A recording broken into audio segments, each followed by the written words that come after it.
महीने में ही भाई हाइलक्स की हमारी आ गई है 10,000 किलोमीटर वाली सर्विस। तो इससे आप अंदाज़ा लगा सकते हो कि मैं हाइलक्स को भाई कितना चला रहा हूँ।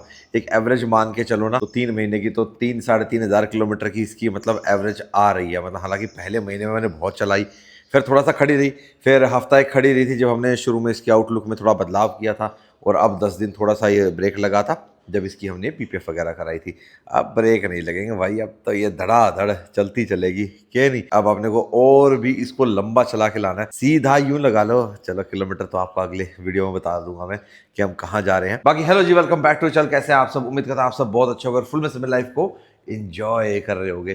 तो अपने को अपनी लाइफ में इंजॉयमेंट आगे और बढ़ानी है और बढ़िया से इंजॉय करके आना है। और इस बार हम उन स्टेट्स में जाएंगे, जैसे भी लास्ट आपने देखा होगा हम बिहार, यूपी, उड़ीसा, झारखंड, इन सब जगह गए थे, वहाँ से होते हुए ट्रैवल करते गए थे। अब हमारा जो अगला टारगेट है वो है भाई कहाँ का, हम आंध्रा भी जाएंगे, हम तेलंगाना भी जाएंगे। तो इन स्टेट्स में अब आएंगे। वैसे टाइम हो गया कितने का, 12 बज गए भाई। सुबह मेरा था टारगेट कि जल्दी निकल जाऊँ, जल्दी नंबर लग जाएगा। पर कोई बात नहीं, अपने पास टोयोटा की एक्सप्रेस सर्विस है भाई, क्या नहीं, वो तो सभी टोयोटा वालों के पास है। चलो जी, एक बार ट्रिप बी को ज़ीरो कर लेते हैं। 173.3 घर गया था ना भाई, रोहतक होके आया था। और ऊपर की माइलेज को देख के आप समझ जाओ कि मैं कितनी स्पीड में कितने तूफानी दौर में गया था। 12.6 की भाई फ्यूल इकोनॉमी थी मेरी आने जाने की, मतलब इस किलोमीटर की। चलो इसको भी आज ज़ीरो कर देते हैं, सिटी की चेक कर लो। बस ऐसे ही मेरे तो आदत है यार, जो भी चीज़ चलो ना सुबह सुबह सारी सारी ट्रिप ट्रिप ट्रिप ट्रिप सब अपना जीरो करके चलो, डेली का हो जाता है ऐसे। हालांकि जो ट्रिप ए है वो मैं रखता हूँ उसके लिए, जब टैंक फुल कराता हूँ ना उस दौरान के लिए ट्रिप ए रहता है। ट्रिप भी डेली का हो जाता है। 9,716 और 486 चल गई इस फ्यूल में भाई। ठीक है, अभी हाफ टैंक बचा हुआ है। तो आप ये मान के चलो कि अगर मैं इसको फुल टैंक को अगर हाईवे पे लेके चलूँगा ना, ये 800 प्लस की रेंज देगी भाई, आराम से निकाल लेगी। चलो वो तो देखेंगे इस बार कितना देगी। और अभी 300 किलोमीटर बचे हैं। पर मैं क्यों करवा रहा हूँ भाई पहले सर्विस, क्योंकि भाई जब मैं निकलूंगा ना तो पहले दिन का ही सफ़र जो हमारा है वो बहुत लंबा हो जाएगा। और पहले दिन का छोड़ो यार, पूरा ट्रिप ही हमारा कई हज़ार किलोमीटर का होने वाला है। तो उस चक्कर में पता क्या रहेगा, फिर बीच में मैं सर्विस कहाँ कराऊंगा। ठीक है, हालांकि मिल जाएगा अपने को, टोयोटा का सर्विस सेंटर बहुत जगह अवेलेबल होगा। लेकिन भाई अपना भरोसा रहता है कहाँ पे, श्याम सुंदर जी के पास है भाई अपना तो भरोसा ना। तो अपन तो वहीं कराएंगे, वहीं चलेंगे, वहीं अपनी सारी चीज़ ओके टॉप अप करके चलेंगे सारी चीज़ें। तो अब चल के देखते हैं कि हमारी गाड़ी में क्या कुछ निकलता है, तेल कैसा निकलेगा, ये वो। हालांकि कहावत है भाई, ठीक है, हम तो बचपन से सुनते आ रहे हैं टोयोटा में तो काला तेल डाल के चला देते तब भी दौड़ जाती है। तो ये रिलायबिलिटी भाई और कंपनियों में भी होनी चाहिए। हालांकि डीजल के मामले में मैं भाई इंजन में ना, एक तो भाई इस टोयोटा कंपनी पे, और दूसरा भाई मैं अपना महिंद्रा पे बहुत विश्वास करता हूँ इंजन के मामले में। ठीक है, टेक में तो छोड़ो, कोई बात नहीं। तो वही बात है भाई, कुछ कंपनी अपना टेक पे खेलती हैं, कुछ अपना रिलायबिलिटी पे रहती है। ठीक है, फीचर्स नहीं देने आलतू फालतू के, अभी खाम खाम में जितने यूज होते हैं। आप खुद से लगा के देख लो, आप अपनी गाड़ी में कितने फीचर्स का यूज करते हो डेली यूज में। पावर स्टीयरिंग मेन यूज होता है, पावर विंडोज यूज होती है, सेंट्रल लॉकिंग यूज होती है, एसी इस्तेमाल होता है। मैनुअल हो ऑटो हो कोई फर्क नहीं पड़ता, मुझे तो मैनुअल भी ठीक लगता है, ऑटो भी सही लगता है। हैंड ब्रेक भाई सच बताऊं, मेरी दूसरी गाड़ी में इलेक्ट्रॉनिक पार्किंग ब्रेक है, लेकिन मुझे ये मैनुअल वाला हैंड ब्रेक ज़्यादा सही लगता है। तो कुछ चीज़ें ऐसी हैं। हाँ, स्टेयरिंग माउंटेड कंट्रोल्स हैं, चलो ये तो आसपास काम आते हैं, यहाँ भी ये भी नज़दीकी है। पर स्टेयरिंग माउंटेड कंट्रोल ठीक हम यूज़ करते हैं। ऑटोमेटिक हेडलाइट इसमें दे रखी हैं, पर कितनी देर लगती है लाइट को एक ऑन करने में, स्टेयरिंग के पास ही तो होता है, तुरंत आप अपना ऑन कर सकते हो। ऑटोमेटिक वाइपर्स, तो कई चीज़ें हैं जो यूज़ की हैं, कई चीज़ें नहीं हैं। अब वेंटिलेटेड सीट है, अच्छा फीचर है भाई, ठीक है, लेकिन ऐसा नहीं है कि उसके बगैर हम रह नहीं सकते। ठीक है, तो वो चीज़ है। उसके अलावा मुझे सबसे ज़्यादा दिक्कत है, मतलब आज के टाइम में जो स्क्रीन्स के पीछे पड़ गई हैं कंपनियां भाई साहब। एक स्क्रीन तक ठीक था, एक स्क्रीन को बड़ी करना वो ठीक था। पहले आप लोग कहते थे एमजी ने क्या बड़े बड़े टीवी दे दिए, अब जो पूरे डैशबोर्ड पे स्क्रीन की स्क्रीन लगा दी सबने, वो गलत नहीं है।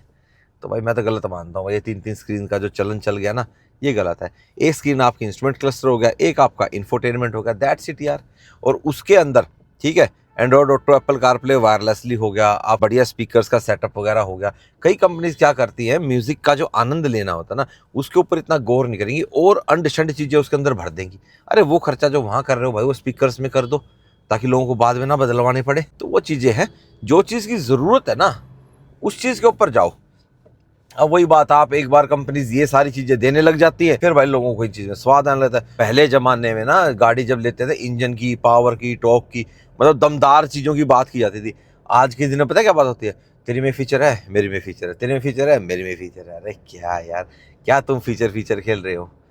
ये कोई मजा नहीं भाई। आप बताओ भाई, आप आज की डेट में भी इंजन को ज्यादा प्रेफरेंस देते हो, जो बहुत कम बचे हैं, ठीक है, कम बचे हैं मतलब जो मजे लेने वाले इंजन है, मतलब चलाने में जिनको हाँ लगता है कि हाँ कुछ हम चला रहे हैं, या फिर आप भी टेक ज्यादा पसंद करते हो? टेक ऐसी बात नहीं है, हमें भी पसंद है यार, किसे फीचर्स पसंद नहीं है, लेकिन यूजलेस फीचर्स होते हैं कई सारे भाई, बहुत ज्यादा, जिनका कोई इस्तेमाल नहीं, कोई औचित्य नहीं बनता गाड़ी के अंदर देने का, वो नहीं होने चाहिए खाम खा के, उन्हीं पे कंपनियां खेलती है।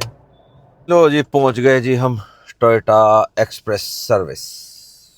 ये देखो, जब इसकी ऑटोमेटिक हेडलाइट्स ऑन होती है ना, तो जब प्रॉपर अंधेरा होता है, जब ऊपर की मेन हेडलाइट ऑन होती है, उससे पहले खाली डीआरएल और फॉग लैंप अगर आपने ऑन कर रखा है तो बाहर जाते हैं बंद। भाई मैं तो अपना आराम से कस्टमर लाउंज में बैठ गया था भाई, आराम करते हुए। नमस्कार जी, नमस्कार।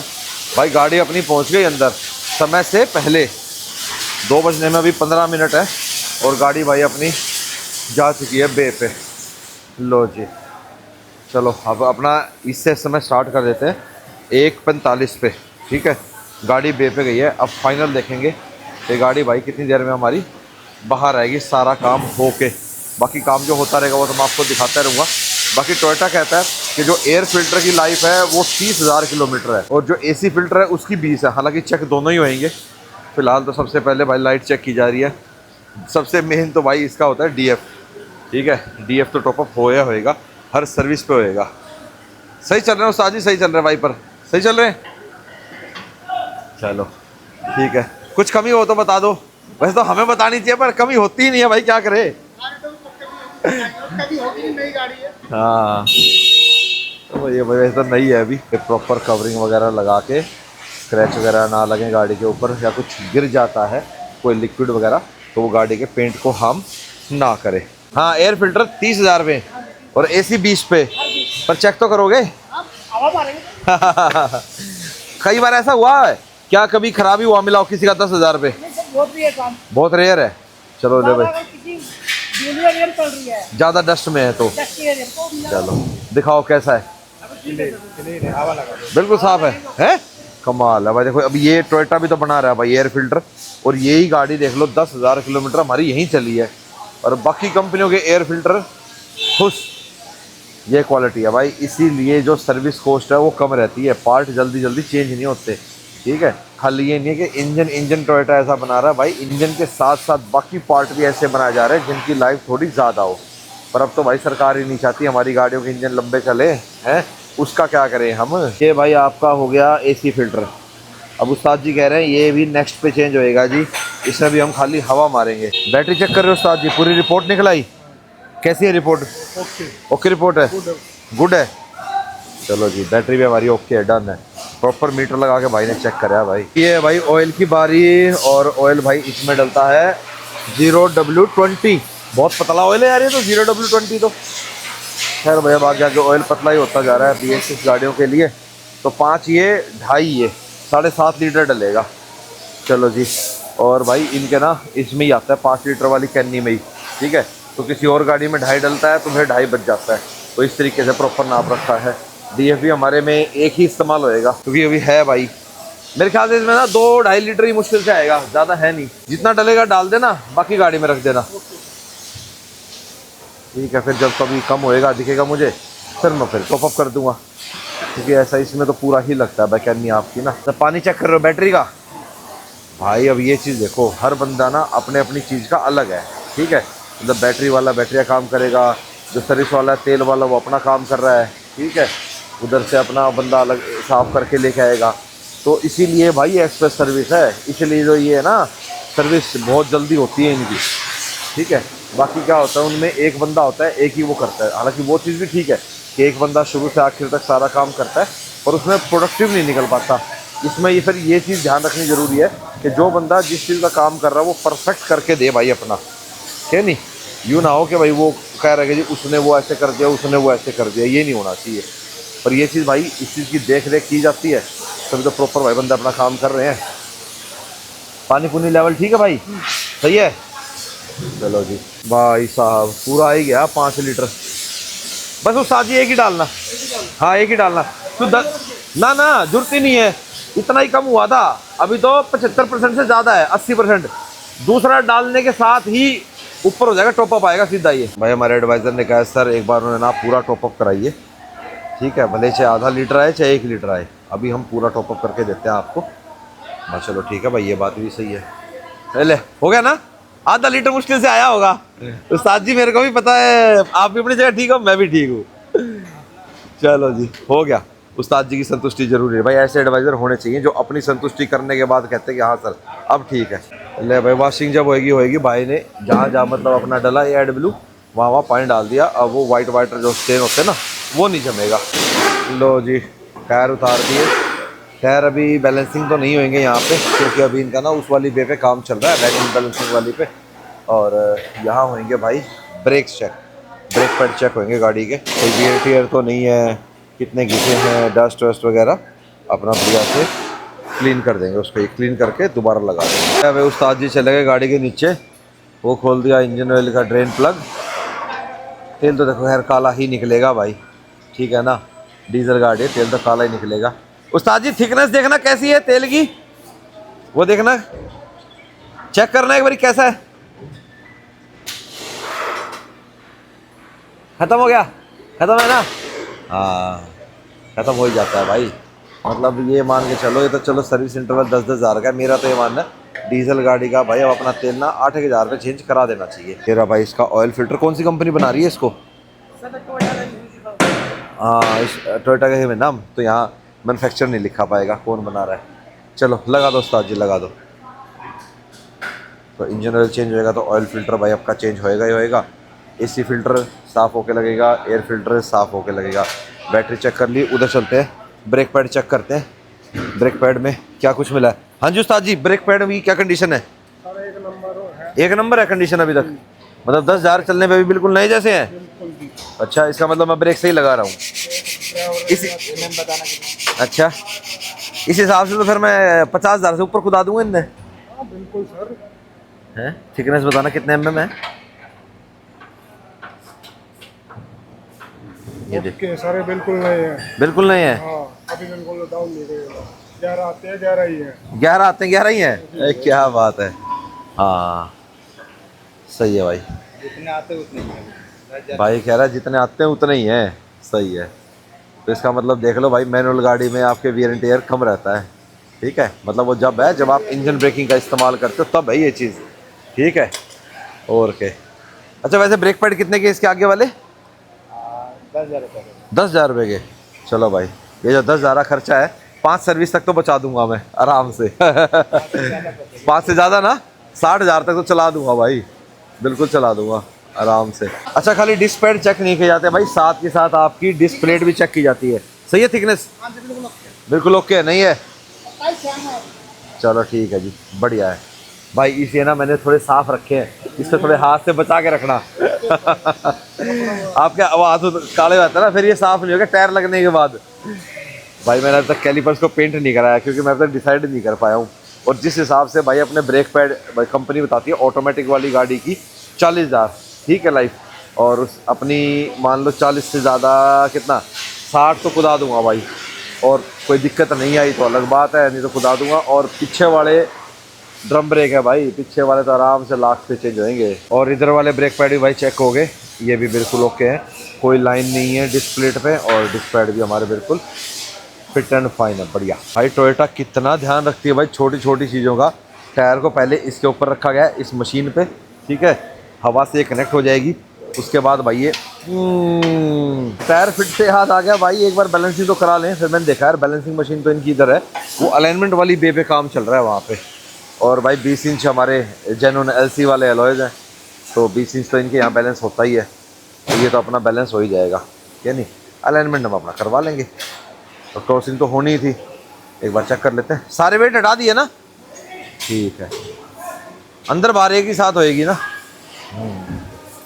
अभी देखते हैं, बस बार बार इसने 85 मांगा है, वो देखो यहाँ दिखा दिया प्रॉपर ना इसने, ये देखो यहाँ दिखाया है इसने, ये रहा यहाँ पे 85 ग्राम भार और ये ओके ओके हो जाएगा। वेट मैंने चेक कर ही लिए थे, वेट बढ़िया वाले इस्तेमाल हो ही रहे हैं। लो जी 85 ग्राम लगा के घुमा दिया पहिया दोबारा से।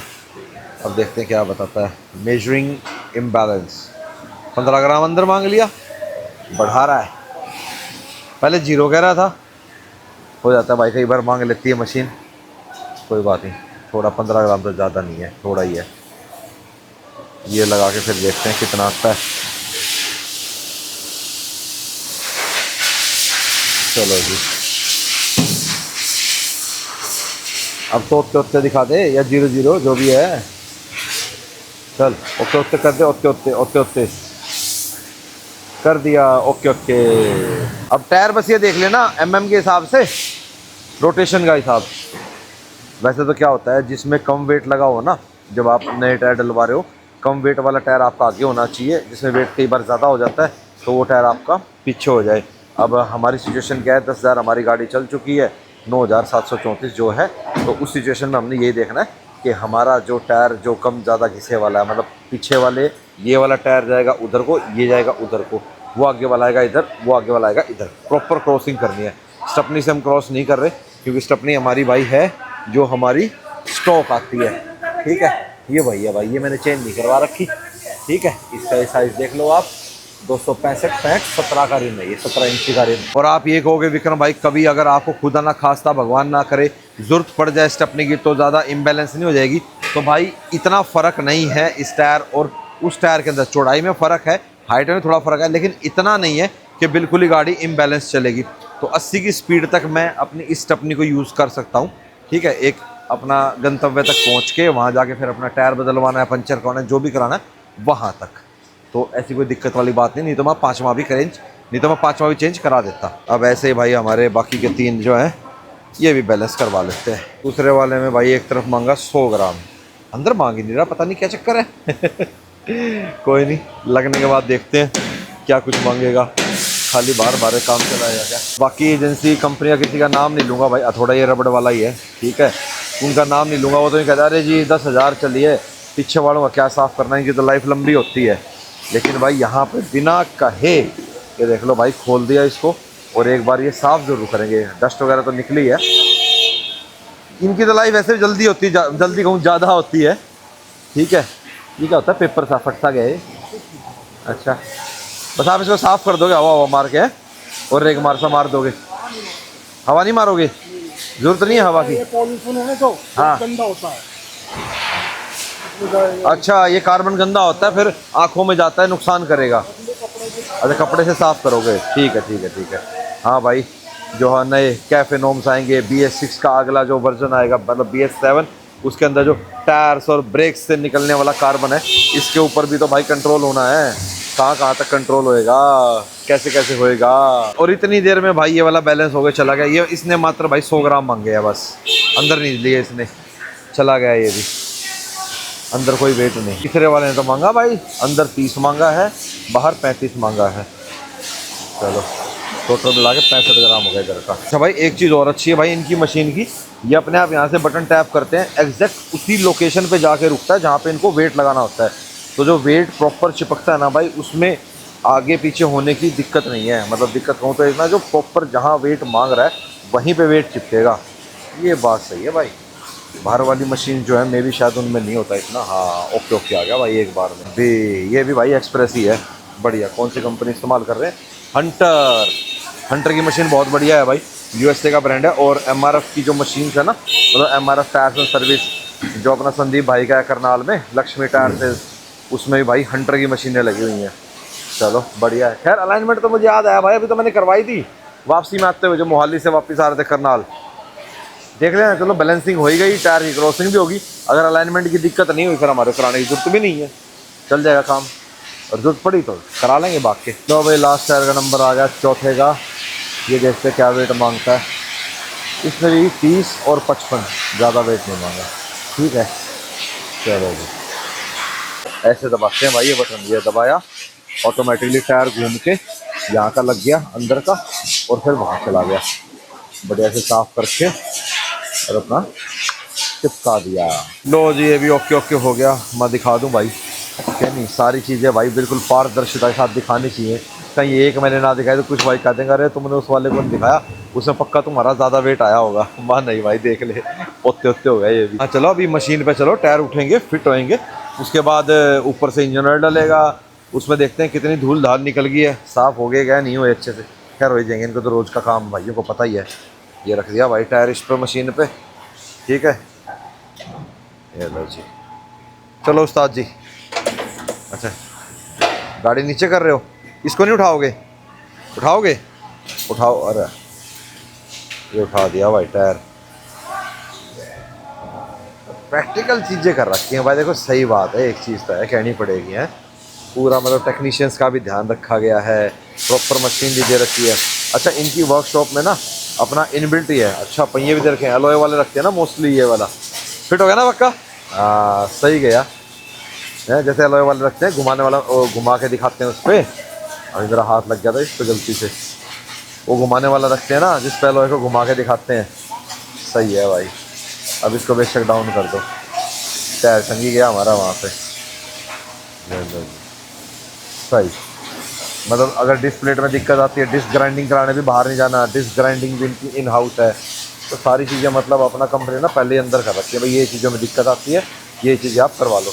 वो अलग बात है कभी कोई मशीन ख़राब हो जाए तो फिर तो बाहर से कराना पड़ेगा आउटसोर्स, अदरवाइज सारा इन हाउस। भाई हमारे उस्ताद जी कमाल है भाई, बिना कहे भाई स्टपनी की हवा भी चेक कर दी। हालांकि इसकी जो स्टपनी की नोज़ल है वो ऊपर की तरफ होती है, ऐसे टेक्नीशियन होने चाहिए भाई। देखो हर उसमें, हर एजेंसी के अंदर, हर ब्रांड के पास ऐसे टेक्नीशियन होने चाहिए भाई, और ऐसी भाई ट्रेनिंग होनी चाहिए कि कस्टमर को कहना ही नहीं पड़े। इसीलिए भाई कहते हैं ना टोयोटा की सर्विस, ये चीज़ है भाई, और मैं आपको इसीलिए दिखा भी रहा हूँ साथ ही साथ, ठीक है।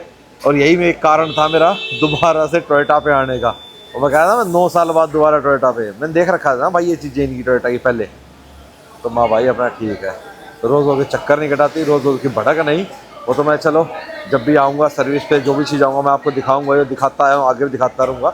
पर फिर भी भाई देखो, जो कस्टमर नहीं आते, जो सिर्फ अपनी गाड़ी छोड़ के चले आते हैं, जो सिर्फ आपकी पिक एंड ड्रॉप पे होती हैं गाड़ियाँ, तो ऐसी बात है। देखो वहाँ भी 3 बंदे लगे हैं, यहाँ देखो बैलेंसिंग पे, वहाँ पे, और ये जो भाई बड़ी की जा रही है ना अलाइनमेंट वाली पे, ये इनकी कैमरी का बैलेंसिंग थोड़ा अलग होता है ना, मतलब सॉरी अलाइनमेंट जो है वो पीछे वाले टायर का भी है ना, चारों पे लगती है, तो उसके लिए थोड़ा एक्सटेंड कर रहे हैं इसको, ठीक है। टाइम टू टाइम अपडेट भी। और इधर इनकी वॉशिंग चल रही है, वॉशिंग में भी 6-7 बंदे हैं भाई, और फ्लोर गीला हो रहा है तो भाई परमानेंट एक वाइप भी मार रहा है वहाँ पे। और ये मत समझना भाई कि मेरे पास आज टोयोटा है तो मैं टोयोटा की बढ़ाई कर रहा हूँ सर्विस की। मेरे पास जब नहीं थी 20 में, उस दौरान भी मैं जिसको सजेस्ट करता था कि भाई बिल्कुल टेंशन फी लेनी है, फीचर से कोई मतलब नहीं है, आंख बंद करके टोयोटा में चला जा भाई, ठीक है, सुखी रहेगा। अब ऐसे तो देख लो ये बलिनो है, मतलब टोयोटा की बलिनो है, ग्लांजा है। अब ये भाई मारुति में बलिनो में होके ज़्यादा बिकती है, ग्लांजा में कम बिकती है, क्या नहीं। लेकिन फिर वही बात है, सर्विस के लिए कारण है। कुछ लोग कहते हैं भाई मारुति में भी हमारे को ज़्यादा भीड़ लगती है, वहाँ नहीं जाना, तो टोयोटा में ठीक है, तो इसलिए ले लेते हैं। मेरा भी हाईराइडर लेने का एक कारण ये था, सर्विस, ठीक है, नहीं तो ग्रैंड विटारा भी ले सकता था। लेकिन कुछ चीज़ें ऐसी हैं जो मुझे हाईराइडर की सही लगती है। भाई नीचे आ गई, और नीचे का एक काम था हमारा हैंड ब्रेक एडजस्टमेंट, वो भी उस्ताद जी ने बिना कहे कर दिया भाई। मैं तो यूँ हूँ कि यार मेरे को तो कुछ कहना ही नहीं पड़ रहा, बताना ही नहीं पड़ रहा है, मैं तो कहने के लिए गया, इतने में देखा उस्ताद जी हैंड ब्रेक कर रहे थे। अब आई बारी तेल की, चलो जी, ये भी सही बना रखा भाई ने, बढ़िया अपना बोतलों काट के प्रॉपर फिट बैठ जाती है, दाएँ बाएँ हिलेगी ही नहीं, सही है। वही मैंने बता दिया था, 5 ये डलेगा, 2.5 वो डलेगा। और उस्ताद जी ले अपना टॉर्क रेंच, 105 का टॉर्क लगता है भाई इस पर, ये देखो डिजिटल है ये। अच्छा बीप करता है, टक टक नहीं बोलता, टक टक वाला तो मैनुअली होता है ना, ये बीप बोलता है कि हाँ भाई अब बीप बोल गई, अब ये हो गया काम। लो भाई गेज से अपना तेल भी चेक हो जाएगा पूरा है। चलो जी, डीजल गाड़ी में तेल डलते वैसे भी काला हो जाता है भाई, चलो डन है। एयर फिल्टर में भाई हवा लग चुकी है, बिल्कुल साफ़ हो गया ये, ठीक है। अब छोटा मोटा तो भाई देखो ऐसे ब्लैक ब्लैक सा दिखेगा। उस्ताद जी थोड़ी और हवा मार दो इसमें, मार दो। और इधर से इसका जो बॉक्स है वो भी साफ़ कर दिया कपड़ा मार के। चलो इस बार तो इसकी कंडीशन काफ़ी ठीक थी एयर फिल्टर की, पर 30,000 तक तो मुझे नहीं लगता कि 30 तक इतना चल पाएगा। नेक्स्ट वाले को बदलवा दूंगा या फिर 15,000 पे एक बार इसको खोल के चेक जरूर करूँगा। ठीक है, वैसे करता हूँ मैं, इस बारी मैंने चेक नहीं करा इसको, नहीं तो मैं हर 5,000 रुपये एक बार चेक कर लेता हूँ कि भाई एयर फिल्टर की, एसी फिल्टर की क्या कंडीशन है। वो तो भाई कंज्यूमेबल आइटम है ना, डस्ट वस्ट में आप ज़्यादा चले गए तो ज़्यादा डस्ट पकड़ ली गाड़ी ने, वो तो डस्ट में हमारी गाड़ी इतनी गई ही नहीं है। चलो जी, ब्रेक ऑयल भी टॉप अप हो गया, पावर स्टीयरिंग ऑयल तो ओके होगा, कूलेंट भी ओके है, सही है।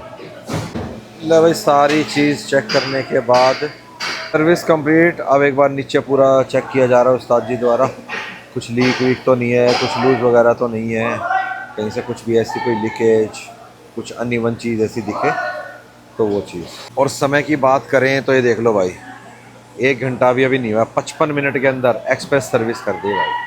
और मतलब प्रॉपर तेल पानी बदलने वाली थी ये। हाँ, सही है भाई। अगर मान लो इसमें ब्रेक पैड भी हमारे को चेंज करने पड़ते तो इन्होंने ब्रेक पैड चेक भी करे हैं, सारे काम चेक करें गाड़ी के तसल्ली से लगभग, तो मेरे हिसाब से तो भाई साहब थी बढ़िया। ले जी गई गाड़ी हमारी कहाँ पे, अरे वॉशिंग में गई भाई, और कहाँ जाएगी, हो गए सारे काम। ये DRL देख लो भाई लाइट का है, अच्छे फोगलम बंद कर रखा है ना भाई ने। चलो जी, अब इनके हवाले कर देते हैं, थोड़ी देर में मिलते हैं कंप्लीट वॉशिंग होने के बाद। ये कंपनियां मना करती हैं कि गाड़ी के इंजन बे में नहीं पानी मारना, उस्ताद जी पूरे प्रेशर से लग रहे हैं। कुछ नहीं है भाई, मेन क्या होता है, अगर आपको भी वॉश करानी है कराओ, कोई दिक्कत नहीं है। अंदर दिक्कत कहाँ होती है, मतलब बोनट बे में कहाँ दिक्कत होती है कि भाई साहब जो आपका ECM है उस पर पानी नहीं मारना, उसको बचा के रखना है। ठीक है, तो जिन गाड़ियों का भाई अंदर है गाड़ी के अंदर उनको तो कोई दिक्कत नहीं है, जिनका बोनट में है, क्योंकि मोस्टली भाई आजकल इंजन बे के अंदर ही आपका भाई साहब ECM आता है वहीं पे, तो उसको बचाना होता है। अदरवाइज मस्त धुलवाओ गाड़ी, कोई दिक्कत नहीं है। 3:32 का समय हुआ है, यानी जब हम आए थे 2 घंटे पहले हैं, 2 घंटे से भी पहले समय में गाड़ी भाई हमारी धो धा के कपड़ा लगा के सर्विस होके डन भाई डन। चलो एक्सप्रेस सर्विस है, इसी को बोलता है टोयोटा एक्सप्रेस सर्विस। ये देखो भाई गाड़ी भी अच्छी सी साफ़ कर रखी है भाई, बढ़िया। पॉलिश पे बहुत जोर देते हैं भाई, पर मैं बोला भाई पॉलिश मार दी तो एक बार कपड़ा मार दो, नहीं तो मिट्टी बहुत पकड़ लेगी भाई। ऐसा मेरे साथ ना बहुत सालों में आज पहली बार हो रहा है कि मैंने एक दिन के अंदर ना 2-3 प्रोग्राम बनाए हो और मुझे लग रहा हो कि हाँ मैं ये कंप्लीट कर लूँगा। तो सर्विस तो अपनी भाई निपट गई 2 घंटे के अंदर। अब मैं जा रहा हूँ दिल्ली मेरे को एक काम है, वो काम निपटाऊंगा, एंड देन उसके बाद उससे मुझे थोड़ा सा समय अगर बचता है तो फिर मेरा एक काम हो रहा है मैं वो भी निपटा दूंगा, तब मुझे लगेगा हाँ मेरा दिन कुछ प्रोडक्टिव गया है। नहीं तो भाई साहब क्या ही बताऊं, सर्विस में पूरा दिन चला जाता है।